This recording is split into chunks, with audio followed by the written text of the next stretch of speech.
Dahil nga sa nangyaring malaking kaguluhan, ay balikangkungan ang mag-inang Betsy at itong si Aling Susan dahil hindi na nila mauuto itong si Robert. Punong-puno na siya ng galit. Sa pagkakataong yun ay pinili na nga ni Robert ang kanyang anak na si Jenna.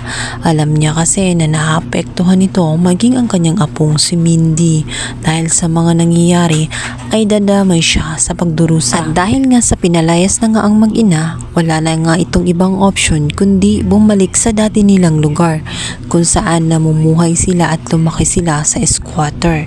Hindi matanggap ni Betsy ang kinalalagyan niya ngayon. Naiiyak na lamang siya sa kanyang sitwasyon. Maging ang kanyang inang si Aling Susan ay hinayang na hinayang. Minsan na sila nakahiga sa malambot na kama. Ngayon ay balik sila sa umpisa. Wala na silang mahihita. Ngunit hindi nawala ng pag-asa itong si Betsy. Ang inaasahan niya ay may pera pa siya sa bangko. Ngunit magtataka na lamang siya nung magkakash na siya ay wala na ngang lalabas dahil ino-hold na nga ni Robert ang kanyang ATM. Sa madaling salita ay wala na siyang makukuha kahit 5 piso. Kaya naman pinagtatabuyan na nga siya sa bangko dahil nagwawala na siya at hindi niya matanggap na wala na siyang makukuha sa kanyang asawang si Robert. Hindi kasi ang naging galit nga nitong si Robert dahil sa kanyang pagtataksil. Kaya naman pinarurusahan niya itong si Betsy. Ngayon ay magdudusa siya sa kanyang kasalanan.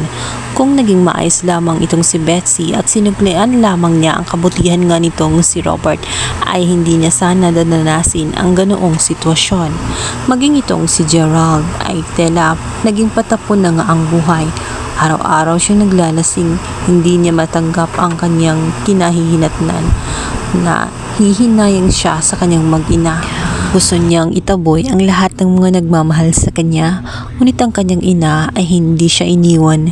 Sinabi niya rito na iwan na siya ng lahat ngunit hindi ang kanyang ina sapagkat inaakay pa rin siya nito at gusto nito kung saan siya nadapa ay doon siya tatayo.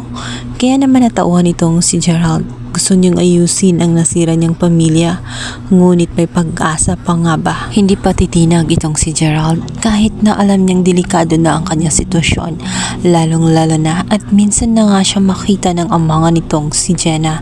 Galit na galit ito sa kanya at halos patayin na nga siya nito, ngunit hindi pa rin siya titigil. Gagawa siya ng paraan kung paano masuyo ang kanyang mag-ina. Sinimulan na nga niya ang kanyang mga plano at agad niyang pinuntahan sa store, ngunit magkakagulo lamang dahil mas lalong titindi ang emosyon na tong si Jenna. Talaga namang hindi ito agad-agad matatanggap nga nitong si Jenna, lalo't sariwang-sariwa pa nga ang ginawa nila nitong si Betsy. Kaya naman dumating lamang sa time kung saan nag-argue nga silang dalawa na yun ba talaga ang plano nilang dalawa ni Betsy. Ang pakasalan nga siya para sa green card at maging ang kanyang daddy ay pakasalan nga nitong si Betsy at sa bandang huli sila pa rin ang magsasama. Yun ba umano ang kanilang matinding plano? Walang nagawa si Gerald sapagkat kahit anong gawin niyang lapit ay ayaw na talaga nitong si Jenna. Dumating na nga sa punto kung saan ipinatawag na nga ni Jenna ang kanyang mga security guard para ilabas na nga siya. Subalit halos hindi matanggap nga nitong si Gerald. Nagwawala siya hanggang sa dumating na nga itong si Robert at binunot na nga ang baril nga ng isang security guard. Dinalaan siya ng ama nga nitong si Jenna na kung hindi siya aalis, maaring sasabog na nga ang kanyang bungo sa loob ng store. Kaya kung gusto pa niyang mabuhay ng matagal ay iiwasan na niya at lalayuan na niya ang kanyang anak na si Jenna dahil hindi na siya makakapayag na muling masasaktan ang damdamin ng kanyang anak.